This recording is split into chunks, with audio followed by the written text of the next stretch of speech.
नमस्कार, news at 10 में आप सभी का स्वागत है। मैं हूं जया सिन्हा। शुरुआत करेंगे इस वक्त की सुर्खियों के साथ।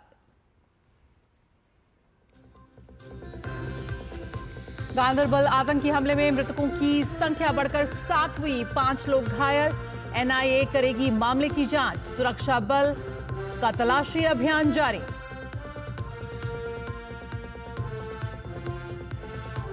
पुलिस स्मृति दिवस पर गृहमंत्री अमित शाह ने शहीदों को दी श्रद्धांजलि। कहा, नक्सल प्रभावित जगहों पर शांति स्थापित करने में हुए सफल। आतंकवाद और साइबर क्राइम को बताया बड़ी चुनौती।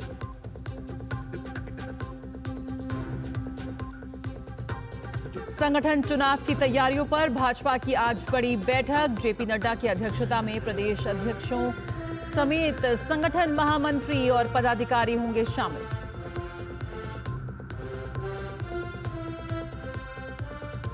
इंडी गठबंधन में खींचतान के बीच कांग्रेस चुनाव समिति करेगी महाराष्ट्र झारखंड के उम्मीदवारों पर मंथन।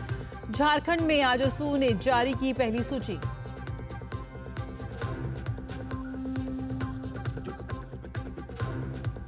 और कोलकाता में आमरण अनशन पर बैठे जूनियर डॉक्टरों से आज मिलेंगी मुख्यमंत्री ममता बनर्जी। टीएमसी नेता कुणाल घोष के विवादित बयान से बढ़ी डॉक्टरों की नाराजगी।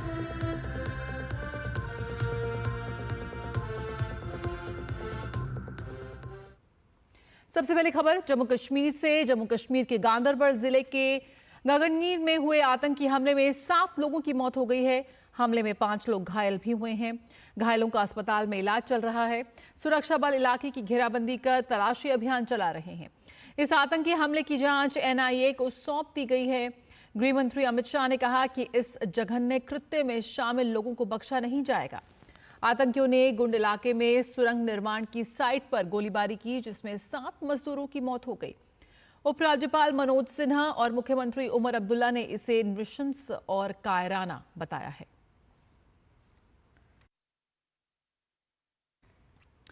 वहीं सेना ने रविवार को बारामूला जिले में मुठभेड़ स्थल से भारी हथियारों से लैस एक आतंकवादी को मार गिराया और हथियार, गोला बारूद तथा अन्य सामान बरामद किए। इस आतंकवादी के पास से युद्ध में इस्तेमाल होने वाले सामान भी बरामद हुए। भारतीय सेना की चिनार कोर ने कहा कि घुसपैठ की संभावना के बारे में खुफिया जानकारी के आधार पर भारतीय सेना और जम्मू कश्मीर पुलिस ने उरी बारामूला के सामान्य क्षेत्र में नियंत्रण रेखा के पास एक संयुक्त घुसपैठ विरोधी अभियान शुरू किया था।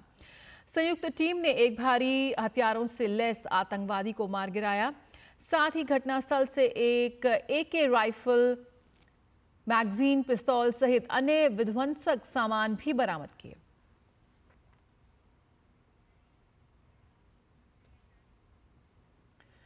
बीजेपी की आज एक बड़ी और महत्वपूर्ण बैठक होने वाली है। इस बैठक की अध्यक्षता जेपी नड्डा करेंगे। संगठन चुनावों के मद्देनजर तैयारी, योजना और प्रशिक्षण को लेकर यह बैठक होगी, जिसमें सभी प्रदेशों के अध्यक्ष, संगठन महामंत्री और राष्ट्रीय पदाधिकारी शामिल होंगे। दरअसल पार्टी राष्ट्रीय स्तर पर संगठन के चुनाव करा रही है। बीजेपी के राष्ट्रीय अध्यक्ष का भी चुनाव होना है। अध्यक्ष के रूप में जेपी नड्डा का कार्यकाल पूरा हो चुका है। राष्ट्रीय कार्यकारिणी के फैसले के अनुसार नड्डा ने संगठन चुनाव के संचालन के लिए चुनाव अधिकारी और सह चुनाव अधिकारी की नियुक्ति की है। बीजेपी सदस्यता अभियान को भी देश भर में चला रही है। इसके साथ ही सक्रिय सदस्य बनाने की भी शुरुआत हो गई है। पार्टी संगठन के चुनाव प्रक्रिया के तहत पहले बूथ स्तर के चुनाव होने, फिर मंडल और जिला के चुनाव होंगे।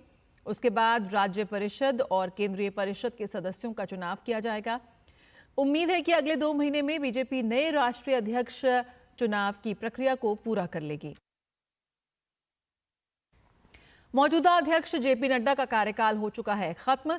बीजेपी संसदीय बोर्ड ने नए अध्यक्ष के चुनाव तक नड्डा को कार्यकाल विस्तार दिया है। अगले साल तक बीजेपी को मिल जाएगा नया राष्ट्रीय अध्यक्ष।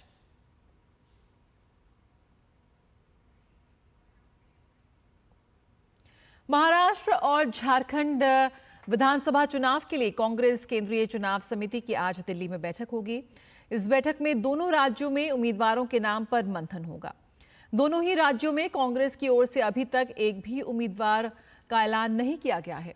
महाराष्ट्र चुनाव के लिए उम्मीदवारों के नाम तय करने को लेकर कांग्रेस का एक पैनल पिछले हफ्ते सीईसी की विचार के लिए 62 नामों को मंजूरी दे चुका है। वहीं झारखंड में विधानसभा चुनाव में सीटों के बंटवारे को लेकर इंडी गठबंधन में घमासान मचा हुआ है। जेएमएम और कांग्रेस द्वारा कम सीटें मिलने पर आरजेडी और वामपंथी दलों के तेवर बागी हो गए हैं। आरजेडी ने उन्हें सम्मानित संख्या में सीट ना दिए जाने पर अकेले चुनाव लड़ने का ऐलान किया है। तो इसी मुद्दे पर रांची में आज वामदल भी प्रेस कॉन्फ्रेंस कर सकते हैं। ऐसे में माना जा रहा है कि कांग्रेस की इस बैठक में इस पर भी चर्चा संभव है। कोलकाता के आरजी कर मेडिकल कॉलेज में जूनियर डॉक्टर के रेप और हत्या मामले में प्रदर्शन कर रहे जूनियर डॉक्टरों का प्रतिनिधिमंडल आज पश्चिम बंगाल की मुख्यमंत्री ममता बनर्जी के साथ प्रस्तावित बैठक में शामिल होगा। हालांकि बैठक से पहले पश्चिम बंगाल के मुख्य सचिव ने अनशन पर बैठे डॉक्टरों को भूख हड़ताल वापस लेने की शर्त रखी थी, जिसे डॉक्टरों के प्रमुख संगठन पश्चिम बंगाल जूनियर डॉक्टर्स फ्रंट ने अस्वीकार कर दिया। उनका कहना है कि बैठक में वे इस मामले में अपने मांगों को विस्तार से रखेंगे और वे बिना किसी पूर्व शर्त के बैठक में भाग लेंगे। तो अनशन पर अडिग डॉक्टर। उधर इस पूरे मुद्दे पर राज्य की सत्ताधारी तृणमूल कांग्रेस की असंवेदनशीलता एक बार फिर सामने आई है। पार्टी के वरिष्ठ नेता कृणाल घोष ने पूरे मामले पर एक बार फिर विवादित टिप्पणी की है। उन्होंने दावा किया है कि जिलों में राज्य द्वारा संचालित मेडिकल कॉलेजों से जुड़े कई जूनियर डॉक्टर अपने निर्धारित ड्यूटी अवधि में शामिल नहीं हो रहे हैं। वे कुछ घंटों के लिए ड्यूटी पर आते हैं और फिर निजी प्रैक्टिस करने के लिए कोलकाता आ जाते हैं। इन डॉक्टरों की सूची तैयार कर उनके खिलाफ उचित प्रशासनिक कार्रवाई की जाए, ऐसा उन्होंने कहा है। बलात्कार और हत्या के मुद्दे पर आंदोलन का नेतृत्व करने वाले जूनियर डॉक्टरों की संख्या पश्चिम बंगाल जूनियर डॉक्टर्स फ्रंट ने घोष की टिप्पणियों को विरोध आंदोलनों से जनता का ध्यान हटाने की एक चाल बताया है।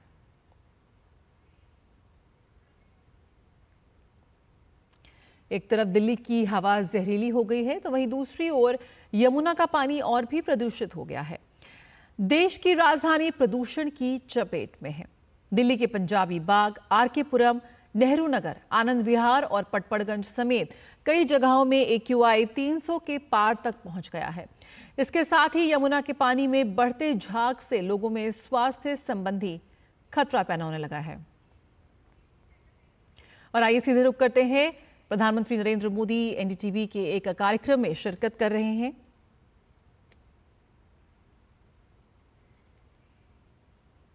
NDTV World Summit 2024, the India's flagship event.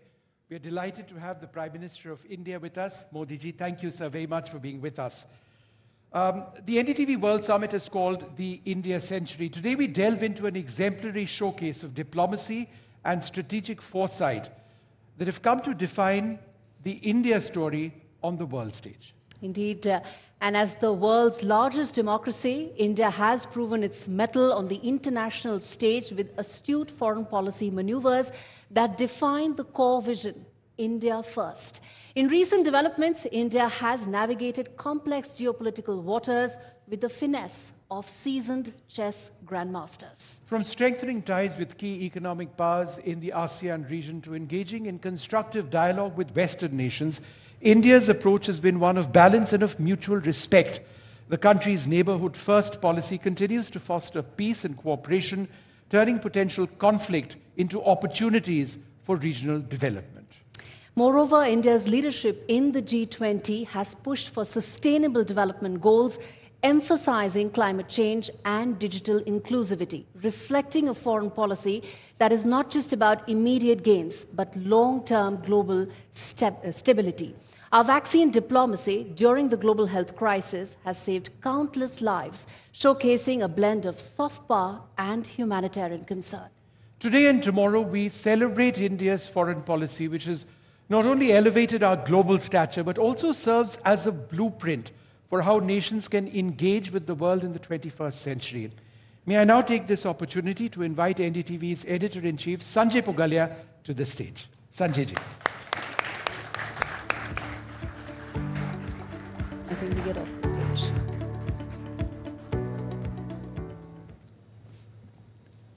Namaskar. Good morning, ladies and gentlemen.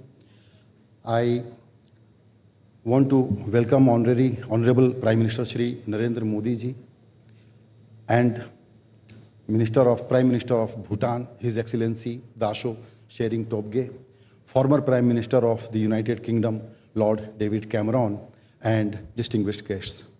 With immense pleasure and gratitude, I extend a very warm welcome from NDTV to you all. Allow me to digress from the script for a minute. This morning I read a statement by Mr. Putin that Mr. Modi is my friend and I trust him. He is saying this just before your travel to Russia tomorrow, I know, is pregnant with some serious, far-reaching developments. Coming back to my scripted speech, ladies and gentlemen, despite tectonic shifts in the global order, India, under the able leadership of Honorable Prime Minister Modi, continues to remain extremely stable and a voice of sanity and championing the cause of world peace. India's global influence continues to expand, reshaping both geopolitical dynamics and economic landscapes.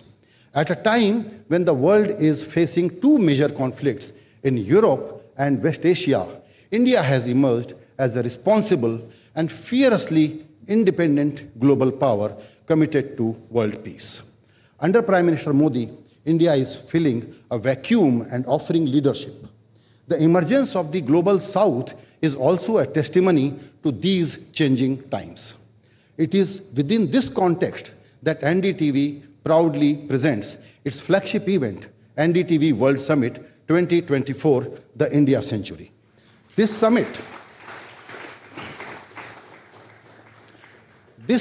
is not merely a conversation platform, it is a confluence of ideas that will provide a roadmap for the future. And continuing with NDTV's legacy of pioneering media, we are also launching our new product, NDTV World. This platform will serve as a global broadcaster with a fresh perspective on global issues. We are currently available in more than 60 countries. This reflects NDTV's global footprint, reaching out to 600 million viewers and readers worldwide. 600 million, ladies and gentlemen. Once again, a warm welcome to all thought leaders. We look forward to their valuable insights on the India Century and other challenging issues of our time. On a personal note, एक बात मैं प्रधानमंत्री जी को याद दिलाना चाहता हूं। ठीक 11 साल पहले इसी सभागार में मैंने आपका ऐसे ही कार्यक्रम में स्वागत किया था और उसमें आपने नए इंडिया का जो विजन रखा था उसको 10 साल में आपने एग्जीक्यूट करके दिखा दिया है।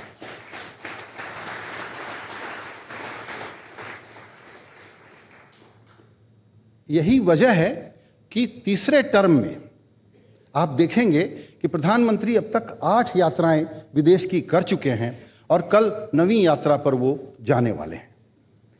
इन यात्राओं के जो डॉट्स हैं वो आज हम कनेक्ट करते हुए सुनेंगे कि ग्लोबल गुड के लिए प्रधानमंत्री मोदी का विजन क्या है और मोदी लेड इंडिया किस तरीके से एक नया ग्लोबल ऑर्डर सेट करने जा रहा है। एक बात बताना और बहुत जरूरी है जो आप लोगों को पता भी है। एक जो most referred global popularity tracker है पॉलिटिकल लीडर्स का, 42 देशों को ट्रैक करता है, उसमें सितंबर महीने में मोदी जी की रेटिंग 73% बढ़ गई है। लेडीज एंड जेंटलमैन, ये मामूली बात नहीं है कि जब एंटी इनकम्बेंसी की लहर है पूरी दुनिया में, जो करंट पॉलिटिकल रिजीम होता है उसके खिलाफ, उसके बावजूद भारत में भारत की जनता किसी प्रधानमंत्री को तीसरी बार गवर्न करने के लिए कहे और वो गवर्न करें इस तरीके से कि जिसमें ये तीसरा टर्म डोमेस्टिक पॉलिसी ही नहीं बल्कि भारत के फॉरेन पॉलिसी रेजीम के तौर पर नए ढंग से डिफाइन होने जा रहा है। I now request the honourable prime minister to join us on the stage to launch NDTV World and address the summit. Sir.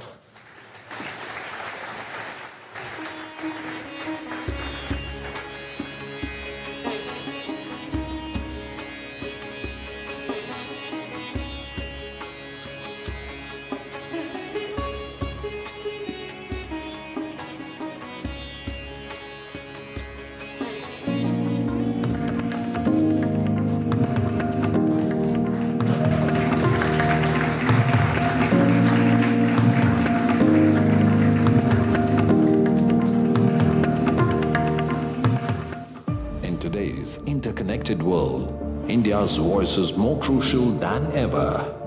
When India speaks, the world listens. At NDTV World, we are that voice, bringing you intelligent and insightful news from India and beyond. We cover the news that shapes our global future. NDTV World. Don't miss US election. Watch where every vote counts. Wilmington in Delaware in the United States. Behind me is the Presidential Secretariat in Colombo. Aerial bombardments have been going on in Beirut city. This is the Maidan Square, very much in the heart of Kiev. This is Gauri Dwivedi. I am Alistair Souza. Vishnu Shom Radhika Iyer for NDTV World. NDTV World. for NDTV World.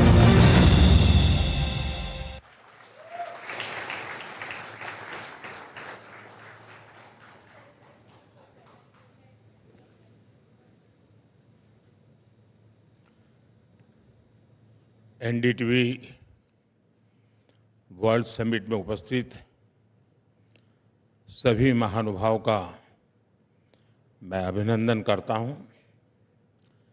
इस summit में आप लोग अनेक विषयों पर चर्चा करने जा रहे हैं।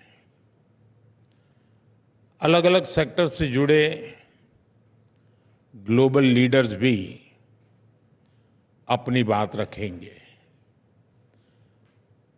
साथियों, हम बीते 4-5 साल के कालखंड को देखें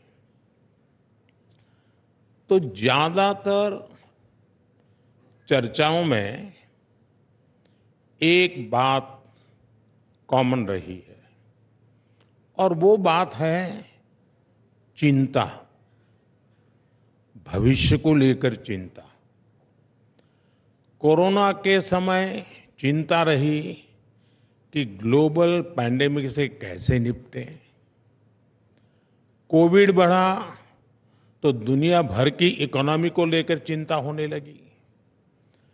कोरोना ने महंगाई पर चिंता बढ़ाई, बेरोजगारी पर चिंता बढ़ाई, क्लाइमेट चेंज को लेकर चिंता तो थी ही, फिर जो युद्ध शुरू हुए उनकी वजह से चर्चाओं में चिंता और बढ़ गई। ग्लोबल सप्लाई चेन बिखरने की चिंता, निर्दोष लोगों की जान जाने की चिंता, ये तनाव, ये टेंशन, ये कॉन्फ्लिक्ट्स, ये सब कुछ ग्लोबल समिट्स और सेमिनार्स के विषय बन गए। और आज जब चर्चा का केंद्र चिंता ही है, तब भारत में किस तरह का चिंतन हो रहा है, कितना बड़ा कॉन्ट्राडिक्शन है। यहां चर्चा हो रही है द इंडियन सेंचुरी, भारत की शताब्दी। दुनिया में मची उथल-पुथल के बीच भारत उम्मीद की एक किरण बना है।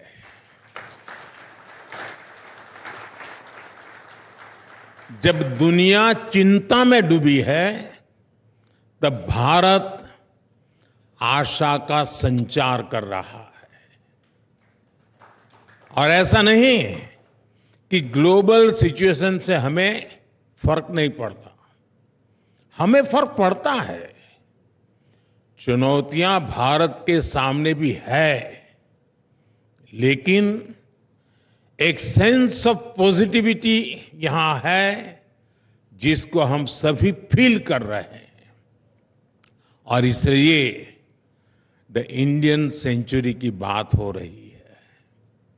साथियों, आज भारत हर सेक्टर में, हर क्षेत्र में जिस तेजी से काम कर रहा है वो अभूतपूर्व है।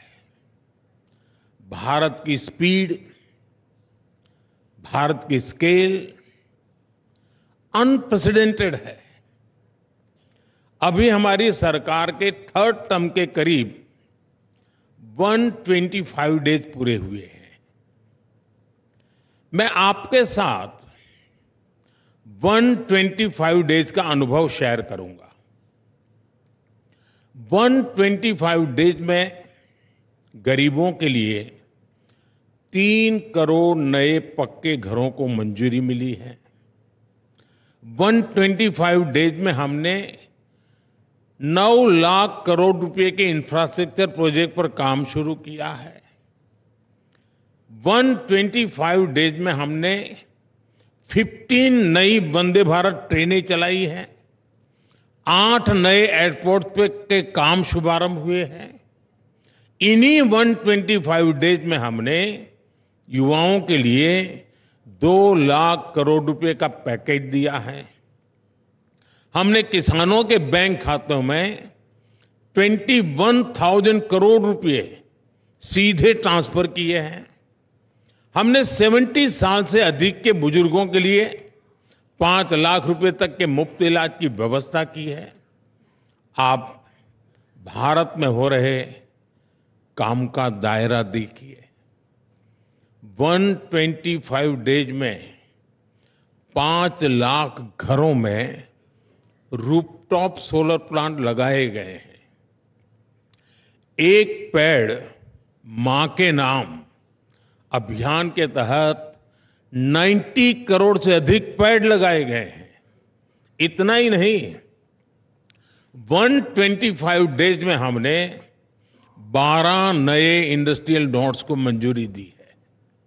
125 डेज में हमारे सेंसेक्स और निफ्टी में 6 से 7% की ग्रोथ हुई है।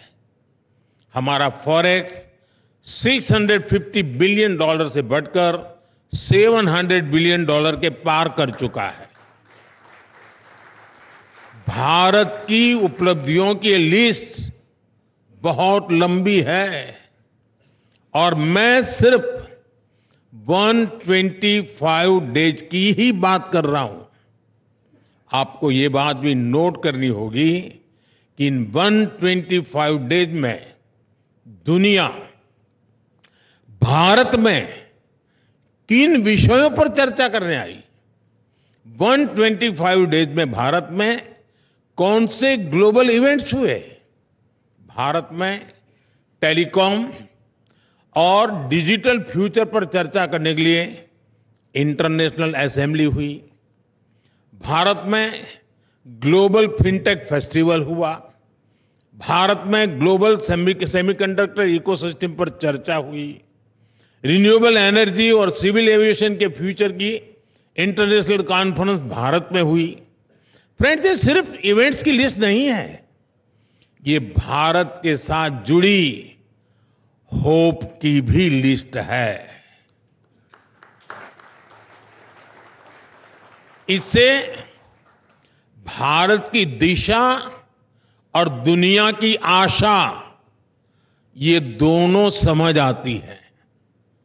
ये वो विषय हैं जो आने वाले समय में दुनिया का भविष्य तय करेंगे और इन विषयों की चर्चा के लिए आज दुनिया भारत आ रही है। साथियों, आज भारत में इतना कुछ हो रहा है, हमारे तीसरे टर्म में जो गति भारत ने पकड़ी है, उसे देखकर बहुत सी रेटिंग एजेंसीज ने भारत का ग्रोथ फोरकास्ट और बढ़ा दिया है। यहां जो भारत को सबसे ज्यादा प्यार करते हैं, ऐसे श्रीमान मार्क मोबियस जैसे पार्टी एक्सपर्ट यहां मौजूद है। वो जिस प्रकार भारत में होने वाले इन्वेस्टमेंट को लेकर उत्साहित है, उसका बहुत महत्व है। जब वो ग्लोबल फंड्स को कहते हैं कि अपना कम से कम 50% फंड भारत के शेयर मार्केट में इन्वेस्ट करे, तो इसका एक बड़ा मतलब है, बहुत बड़ा मैसेज है। साथियों, भारत आज एक विकासशील देश भी है और उभरती हुई शक्ति भी है। हम गरीबी की चुनौतियां भी समझते हैं और प्रगति का रास्ता बनाना भी जानते हैं। हमारी सरकार तेजी से नीतियां बना रही हैं, निर्णय ले रही है, नए रिफॉर्म्स कर रही है। हालांकि पब्लिक लाइफ में कई बार मुझे भांति भांति के लोग मिल जाते हैं। कुछ लोग कहते हैं, मोदी जी 3 बार लगातार सरकार तो बना ली, इतने सारे काम तो कर ही लिए, तो इतनी दौड़ धूप क्यों करते रहते हो, क्या जरूरत है? दुनिया की 5वीं बड़ी इकोनॉमी बन गए, इतने माइलस्टोन है, इतने पेंडिंग डिसीजन आपने ले लिए, इतने सारे रिफॉर्म्स कर लिए, अब क्या जरूरत है इतनी मेहनत की? ऐसा कहने वाले मुझे ढेर सारे लोग मिलते हैं, लेकिन जो सपने हमने देखे हैं, जो संकल्प लेकर के हम चले हैं, उसमें न चैन है न आराम है।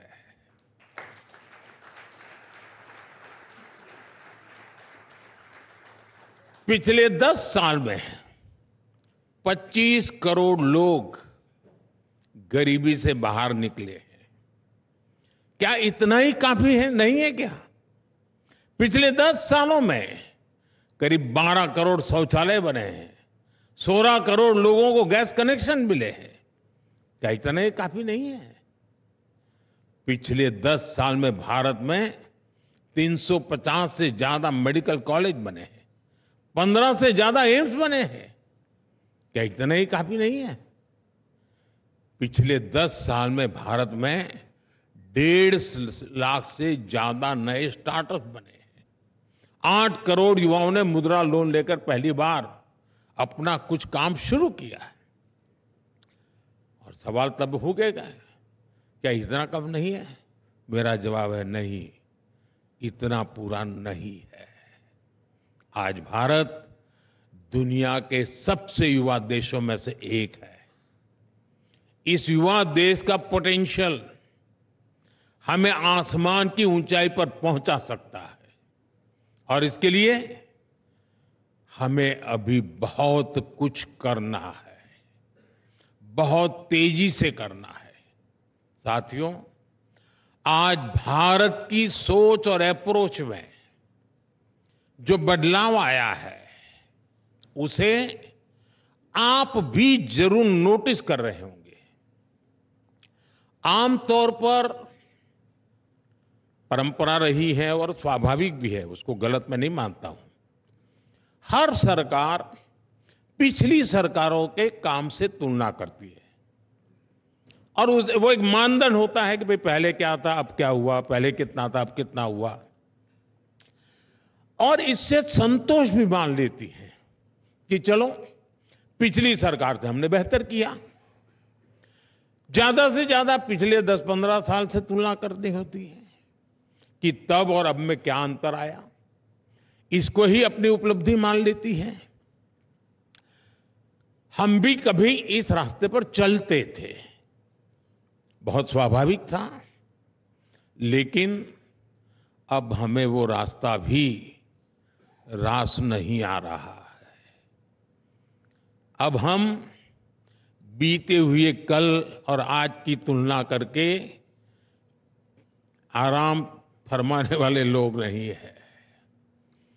अब सफलता का मापदंड सिर्फ ये नहीं है कि हमने क्या पाया, अब हमारा आगे का लक्ष्य है हमें कहां पहुंचना है। हम उस ओर देख रहे हैं। अब कहां तक पहुंचे, कितना बाकी है, कब तक पहुंचेंगे, यानी एक नया अप्रोच लेकर के मैं पूरी सरकारी मशीनरी के साथ काम ले रहा हूं। अब भारत फॉरवर्ड लुकिंग सोच के साथ आगे बढ़ रहा है। 2047 तक विकसित भारत का संकल्प भी इसी सोच को दिखाता है। अब हम देखते हैं कि विकसित भारत का जो हमारा संकल्प है, उसकी सिद्धि के लिए हम यहां कहां तक पहुंचे हैं, हमें और कितना करना है, हमें किस स्पीड और स्केल का परिश्रम करना है। और ऐसा नहीं है कि ये सरकार ने तय कर दिया और टारगेट सेट हो गया। विकसित भारत के संकल्प से आज भारत के 140 करोड़ लोग जुड़ गए हैं। वो खुद इसे ड्राइव कर रहे हैं। ये जन भागीदारी का अभियान ही नहीं, बल्कि भारत के आत्मविश्वास का आंदोलन भी बन चुका है। आपको हैरानी होगी, जब सरकार ने विकसित भारत के विजन डॉक्यूमेंट पर काम करना शुरू किया तो लाखों लोगों ने अपने सुझाव भेजे। स्कूल, कॉलेज, यूनिवर्सिटीज में डिबेट्स हुए, डिस्कशंस हुए। सरकारी और सामाजिक संगठनों ने डिबेट्स किए। जनता से जो सुझाव मिले उनके आधार पर भारत ने अगले 25 साल के लक्ष्य तय किए। विकसित भारत पर डिस्कशंस आज हमारी कॉन्सेंस का, हमारे चैतन्य का हिस्सा बन चुका है। मैं समझता हूं ये जनशक्ति से राष्ट्र शक्ति के निर्माण का सबसे बड़ा उदाहरण है। साथियों, आज भारत के पास एक और एडवांटेज है जो इस सदी को भारत की सदी बनाने के लिए बहुत महत्वपूर्ण है। आप सब जानते हैं कि ये एआई का दौर है। दुनिया का वर्तमान और भविष्य एआई से जुड़ा हुआ है, लेकिन भारत के पास डबल एआई पावर की एडवांटेज है। और आपके मन में सवाल होगा कि दुनिया पास एक ही एआई है, ये मोदी के पास डबल एआई कहां से आ गई? दुनिया की नजरों में एक ही एआई है, वो है आर्टिफिशियल इंटेलिजेंस। लेकिन हमारे पास वो तो है ही, दूसरी एआई है एस्पिरेशनल इंडिया।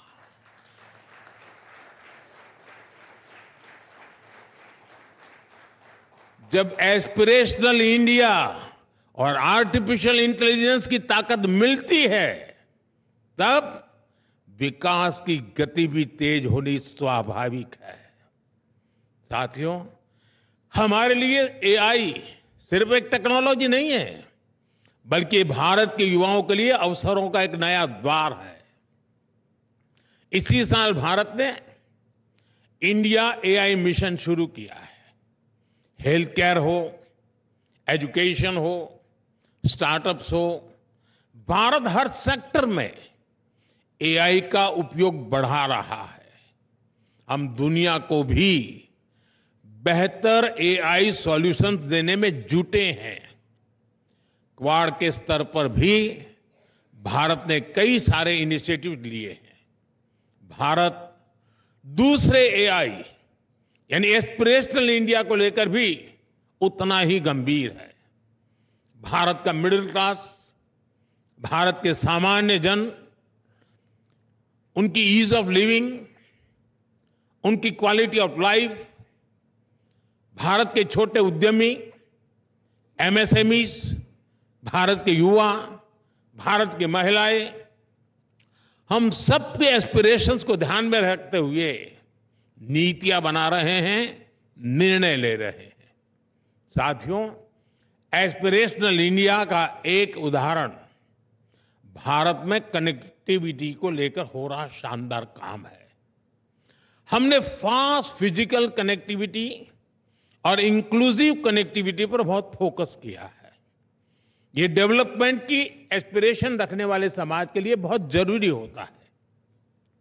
भारत के लिए तो ये और अधिक जरूरी है। इतना बड़ा देश, इतनी डाइवर्स ज्योग्राफी, भारत के पोटेंशियल को सही मायने में रियलाइज करने के लिए तेजी से कनेक्ट करना आवश्यक था।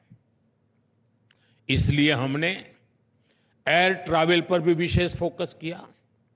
मुझे याद है कि जब मैंने पहली बार कहा कि मैं हवाई चप्पल पहनने वालों को हवाई यात्रा कराना चाहता हूं।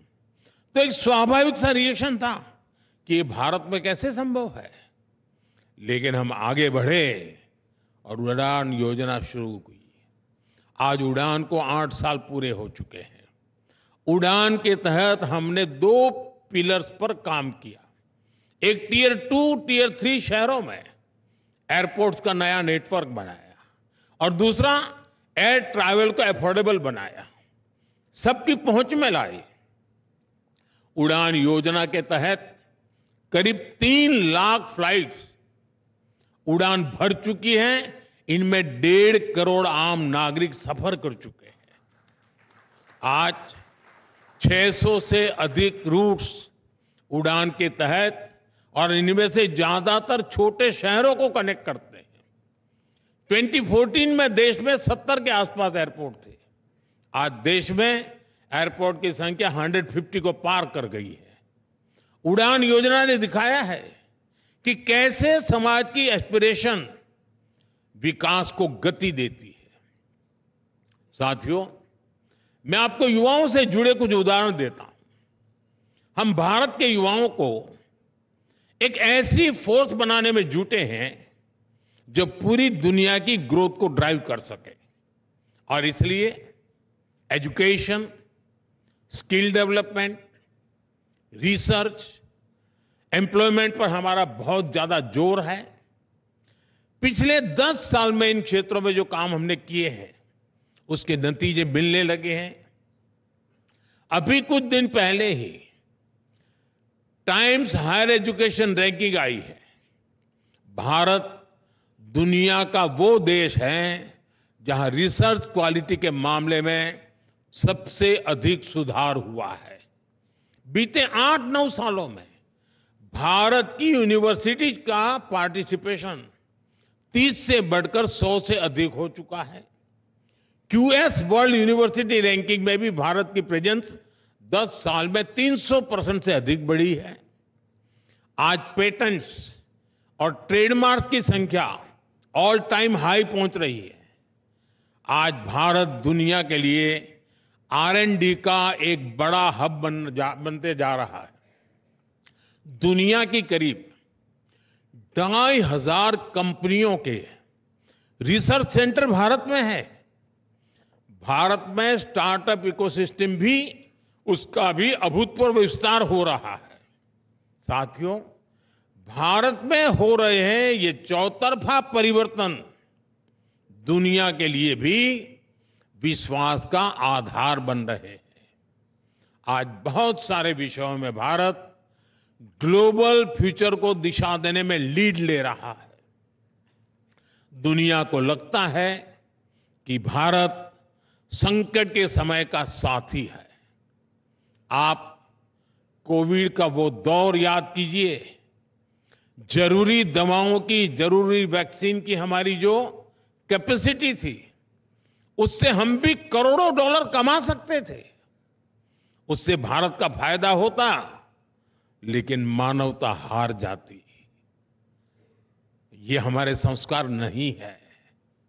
हमने दुनिया के सैकड़ों देशों को संकट के समय दवाई पहुंचाई, जीवन रक्षक वैक्सीन पहुंचाई।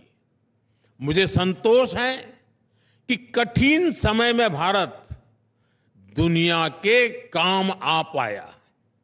साथियों, भारत टेकन फॉर ग्रांटेड रिश्ते नहीं बनाता।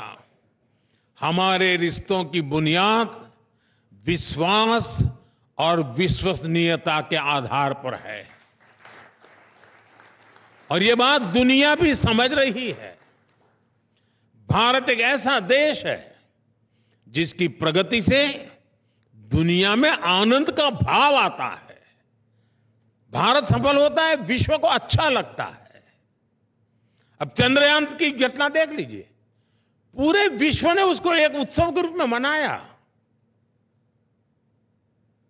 भारत आगे बढ़ता है तो जलन का, ईर्ष्या का भाव नहीं पैदा होता। हमारी प्रगति से दुनिया खुश होती है, क्योंकि भारत की प्रगति से पूरी दुनिया को फायदा होगा। हम सब जानते हैं कि कैसे अतीत में भारत ग्लोबल ग्रोथ को बढ़ाने वाली एक पॉजिटिव फोर्स था, कैसे भारत के आइडियाज, भारत के इनोवेशंस, भारत के प्रोडक्ट्स ने सदियों तक दुनिया पर अपना प्रभाव छोड़ा था। लेकिन समय बदला, भारत ने गुलामी का लंबा कालखंड देखा और हम पिछड़ते चले गए। इंडस्ट्रियल रिवॉल्यूशन के समय भी भारत गुलाम था। गुलामी के कारण हम औद्योगिक क्रांतियों का फायदा नहीं उठा पाए। वो समय भारत के हाथ से निकल गया। लेकिन अब आज ये भारत का समय है। ये इंडस्ट्री 4.0 का दौर है। भारत अब गुलाम नहीं है। हमें आजाद हुए 75 साल हो गए हैं और इसलिए अब हम कमर कसकर तैयार हैं। फ्रेंड्स, इंडस्ट्री 4.0 के लिए जो स्किल सेट चाहिए, जो इंफ्रास्ट्रक्चर चाहिए, उस पर भारत बहुत तेजी से काम कर रहा है। बीते दशक के दौरान मुझे कितने ही ग्लोबल प्लेटफॉर्म से जुड़ने का अवसर मिला है। मैं दुनिया भर में G20 और G7 के सम्मेलनों का हिस्सा रहा हूं। 10 दिन पहले ही मैं आसियान समिट के लिए लाओस में था। आपको जानकर अच्छा लगेगा कि लगभग हर समिट में भारत के डिजिटल पब्लिक इंफ्रास्ट्रक्चर की बहुत अधिक चर्चा होती है। आज पूरी दुनिया की नजर भारत के डीपीआई पर है। यहां हमारे साथी भारत के प्रशंसक श्रीमान पॉल रोमर बैठे हैं। मुझे पहले भी उनसे काफी विचार विस्तार से चर्चा करने का मौका मिला है। मैंने उनसे बहुत चर्चाएं की हैं। मैं अमेरिका में भी इनसे मिला। हमारी चर्चाओं के दौरान पॉल ने भारत के डिजिटल इंफ्रास्ट्रक्चर की, आधार और डिजी लॉकर जैसे इनोवेशंस की बहुत तारीफ की है। बड़ी बड़ी समिट्स में इसी तरह लोगों को हैरानी होती है कि भारत ने इतना शानदार डीपीआई कैसे विकसित कर लिया। फ्रेंड्स, इंटरनेट के दौर में भारत के पास फर्स्ट मूवर का एडवांटेज नहीं था। जिन देशों के पास एडवांटेज था, वहां प्राइवेट प्लेटफॉर्म्स ने, प्राइवेट इनोवेशंस ने डिजिटल स्पेस को लीड किया। इससे निश्चित रूप से एक नई क्रांति दुनिया में आई, लेकिन उसके लाभ का दायरा सीमित ही था। जबकि भारत ने एक नया मॉडल दुनिया को दिया है। भारत ने टेक्नोलॉजी को डेमोक्रेटाइज करके डिजिटल पब्लिक इंफ्रास्ट्रक्चर का नया रास्ता दुनिया को दिखाया है। आज भारत में सरकार एक प्लेटफॉर्म बनाती है और उस पर लाखों नए इनोवेशंस होते हैं। हमारी जनधन, आधार और मोबाइल की जैम कनेक्टिविटी, सर्विसेज की फास्टर और लीकेज फ्री डिलीवरी का एक बेहतरीन सिस्टम बन गया है। आप हमारा यूपीआई देखिए, इस पर फिनटेक का एक नया विस्तार भारत में हुआ है। यूपीआई के कारण आज हर रोज 500 मिलियन से ज्यादा के डिजिटल ट्रांजैक्शन हो रहे हैं और इसको ड्राइव करने वाले कोई कॉरपोरेट्स नहीं है, बल्कि हमारे छोटे दुकानदार हैं, स्ट्रीट वेंडर्स हैं। हमारा पीएम गति शक्ति प्लेटफॉर्म एक और उदाहरण है। पीएम गति शक्ति को हमने इंफ्रास्ट्रक्चर प्रोजेक्ट्स के निर्माण में जो साइलोज आते थे, उसको दूर करने के लिए बनाया था। आज ये हमारे लॉजिस्टिक इकोसिस्टम को ट्रांसफॉर्म करने में मदद कर रहा है। ऐसे ही हमारा ओएनडीसी प्लेटफॉर्म है। ये ऑनलाइन रिटेल को ज्यादा डेमोक्रेटाइज, ज्यादा ट्रांसपेरेंट करने वाला इनोवेशन सिद्ध हो रहा है। भारत ने दिखाया है कि डिजिटल इनोवेशन और डेमोक्रेटिक वैल्यूज को एग्जिस्ट कर सकती है। भारत ने दिखाया है कि टेक्नोलॉजी, इंक्लूजन, ट्रांसपेरेंसी और एम्पावरमेंट का टूल है, कंट्रोल और डिवीजन का नहीं। साथियों, 21वीं सदी का ये समय, ये मानव इतिहास का सबसे महत्वपूर्ण समय है। ऐसे में आज के युग की बड़ी जरूरतें हैं स्टेबिलिटी, सस्टेनेबिलिटी और सॉल्यूशंस।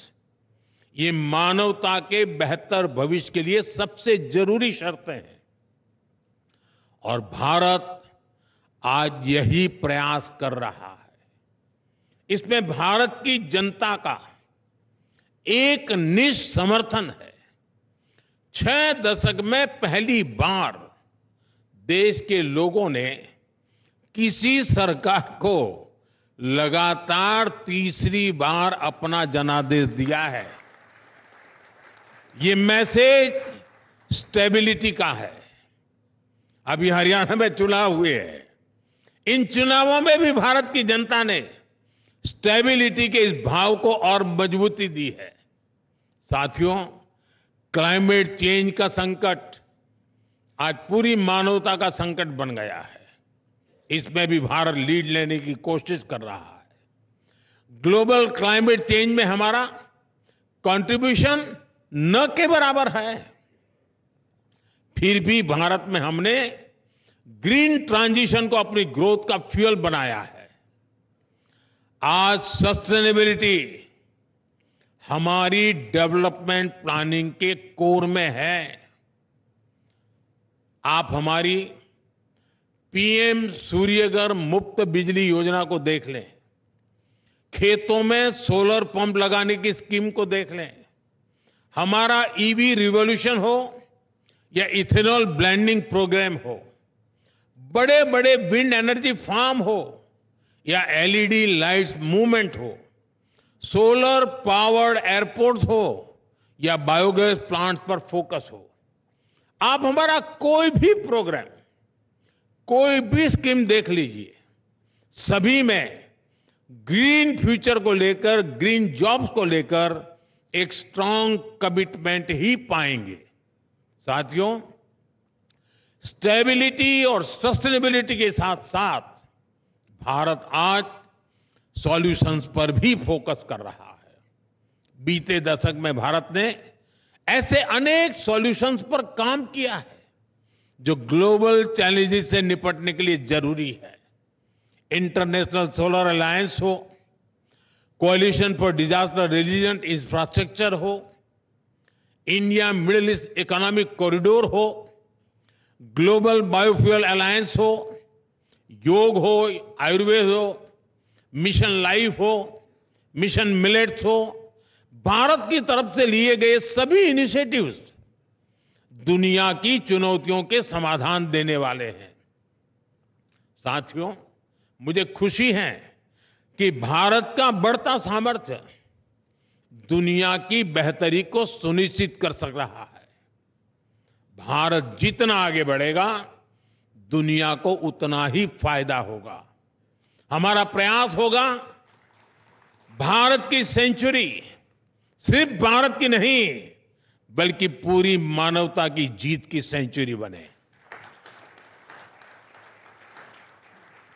एक ऐसी सदी जो सभी के टैलेंट से आगे बढ़े, एक ऐसी सदी जो सभी के इनोवेशन से समृद्ध हो, एक ऐसी सदी जहां गरीबी ना हो, एक ऐसी सदी जहां सबके पास आगे बढ़ने के अवसर हो, एक ऐसी सदी जिसमें भारत के प्रयासों से दुनिया में स्थिरता आए और विश्व शांति बढ़े। इसी भाव के साथ मुझे यहां निमंत्रित करने के लिए, अवसर देने के लिए मैं एनडीटीवी का फिर से आभार व्यक्त करता हूं और ये समिट सफल हो, इसके लिए मेरी तरफ से आपको ढेर सारी शुभकामनाएं हैं। बहुत बहुत धन्यवाद।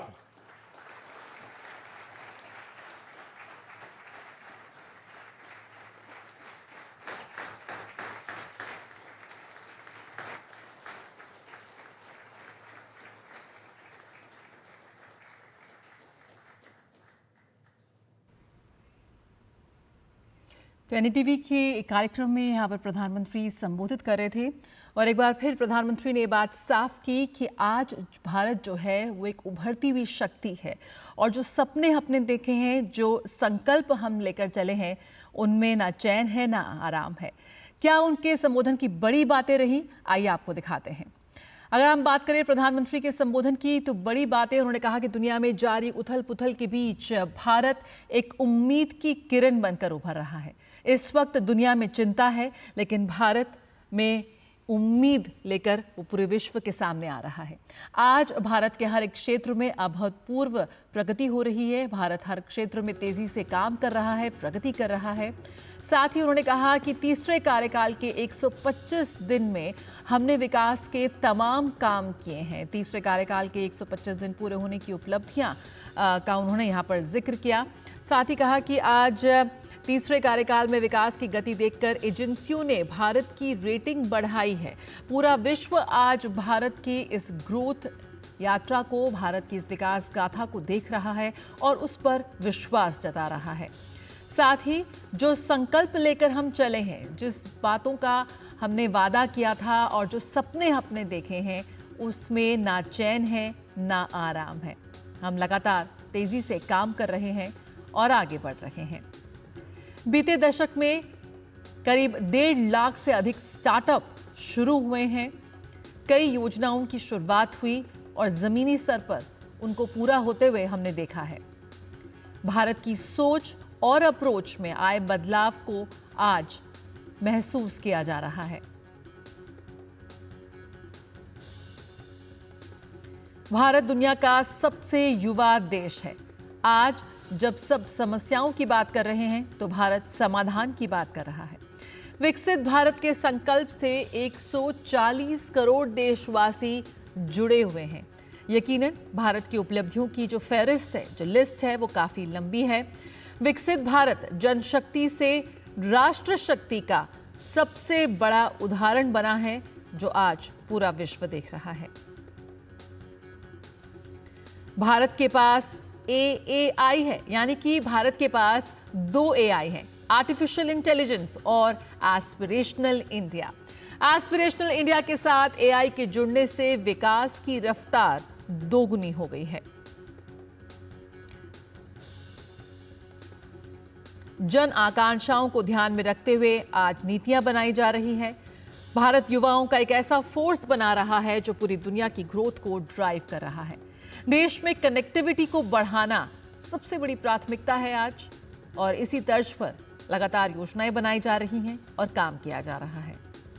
हमारा लक्ष्य भारतीय युवा दुनिया की ग्रोथ को ड्राइव कर सकें, इसको सुनिश्चित करना है। भारत R&D का एक हब बनता जा रहा है। कोविड काल में हमने दुनिया के तमाम देशों को दवाई पहुंचाई। हम इसकी करोड़ों की कीमत वसूल सकते थे, लेकिन ऐसा नहीं हुआ। लेकिन यह भी बात साफ कर दी प्रधानमंत्री ने कि भारत रिश्तों को टेकन फॉर ग्रांटेड नहीं लेता है। भारत की प्रगति से आज दुनिया खुश हो रही है। भारत में हो रहे चौतरफा परिवर्तन ग्लोबल फ्यूचर को दिशा देने में लीड कर रहे हैं। आज पूरे विश्व की नजर भारत के DPI पर है।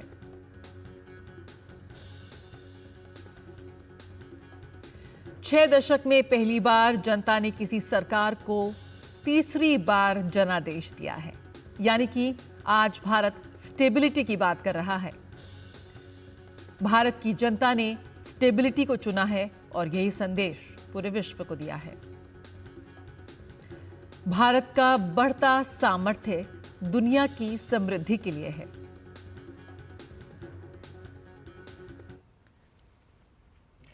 और यहां पर रुकेंगे छोटे से ब्रेक के लिए। न्यूज़ एट 10 जारी रहेगा, बने रहिए हमारे साथ। उड़ान प्रधानमंत्री नरेंद्र मोदी जी के विजन से बनी योजना, जिससे हवाई चप्पल पहनने वालों का भी हवाई जहाज का सपना हुआ पूरा। आज देश के हर राज्य में है एयरपोर्ट। एविएशन सेक्टर बन रहा है वर्ल्ड क्लास। इमरजेंसी में बीमार माँ को इलाज के लिए बेटे बड़े अस्पताल ले जा पाते हैं। नॉर्थ ईस्ट में एयर कनेक्टिविटी से टूरिज्म के मौके बढ़े। लोकल कारोबारी, ढाबे, होटल वाले सबकी तरक्की के रास्ते खुले। उड़ान लोकल इंस्पिरेशन की, उड़ान रीजनल इकोनॉमी की, उड़ान विकसित बनते भारत की। उड़ान योजना के 8 साल बेमिसाल।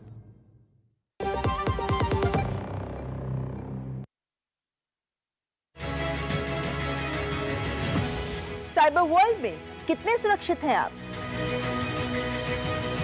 Online fraud, hacking, virus attack से कैसे बच सकते हैं आप? टेक्नोलॉजी के साथ सेफ रहने का भी है चैलेंज।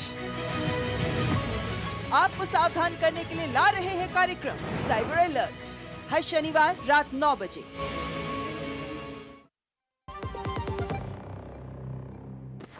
साल पहले भारत ने भरी एक ऊंची उड़ान, तब से एयरपोर्ट्स की संख्या 2 गुनी हो गई है। दरभंगा, हुबली, बेलगावी, किशनगढ़ जैसे टियर 2, टियर 3 शहरों में तरक्की के द्वार खुले हैं। कैब, होटल, ढाबे वालों से लेकर लोकल प्रोडक्ट्स को देश भर से नए कस्टमर्स मिल रहे हैं। आज हिमालय के पहाड़ों से लेकर लक्षद्वीप तक को नई एयर कनेक्टिविटी मिली है। खजुराहो, देवघर, अमृतसर, अयोध्या, अजमेर, तेजू तक श्रद्धालु प्लेन से जाने लगे हैं। उड़ान के बेमिसाल 8 साल। ब्रेक के बाद स्वागत है। केंद्रीय गृह मंत्री अमित शाह ने पुलिस स्मृति दिवस पर राष्ट्रीय पुलिस स्मारक पर शहीदों को श्रद्धांजलि अर्पित की।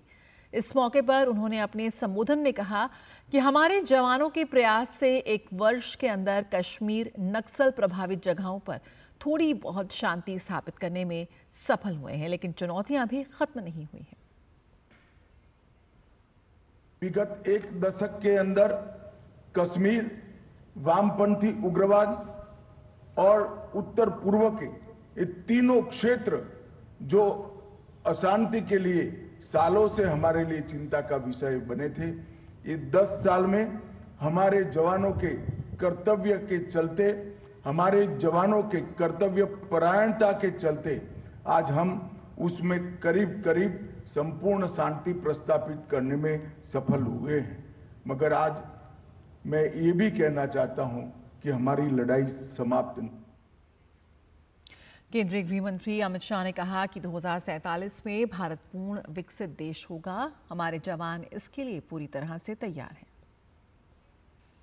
2047 में भारत पूर्ण विकसित राष्ट्र हो, ये स्वप्न हमारे प्रधानमंत्री जी ने जो देश की जनता के सामने रखा है, इसको सिद्ध करने के लिए हमारे देश भर के पुलिसकर्मी दृढ़ निश्चयित हैं और अपने पथ पर चलने के लिए अड़िग निश्चय के साथ खड़े हुए हैं।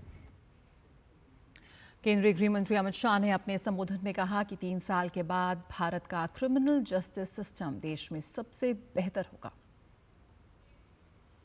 आज मैं देश की जनता को ये भी बताना चाहता हूं, जो 3 नए कानून हमारी क्रिमिनल जस्टिस सिस्टम के लिए देश की संसद ने पारित किए हैं, ये तीनों कानून आज देश भर के हर राज्य और हर यूटी में इसका क्रियान्वयन चालू हो गया है। बिल्कुल, तो गृह मंत्री ने कहा कि हमारे जवानों के प्रयास से 1 वर्ष के अंदर कश्मीर और साथ ही नक्सल प्रभावित जगहों पर करीब करीब संपूर्ण शांति स्थापित करने में हम सफल हुए हैं। आगे बात करें तो भारतीय महिला तीरंदाज दीपिका कुमारी ने मैक्सिको में आयोजित तीरंदाजी विश्व कप फाइनल में रजत पदक हासिल किया। फाइनल मुकाबले में दीपिका का सामना चीन की ली जियामान से था, जहां दीपिका को हार का मुंह देखना पड़ा। दीपिका सीधे सेटों में मुकाबला हार गई। ये 5वीं बार है जब दीपिका कुमारी तीरंदाजी विश्व कप में उपविजेता रही हैं। इसका मतलब है कि दीपिका ने 5 रजत पदक जीते हैं और 1 बार कांस्य पदक भी हासिल किया है।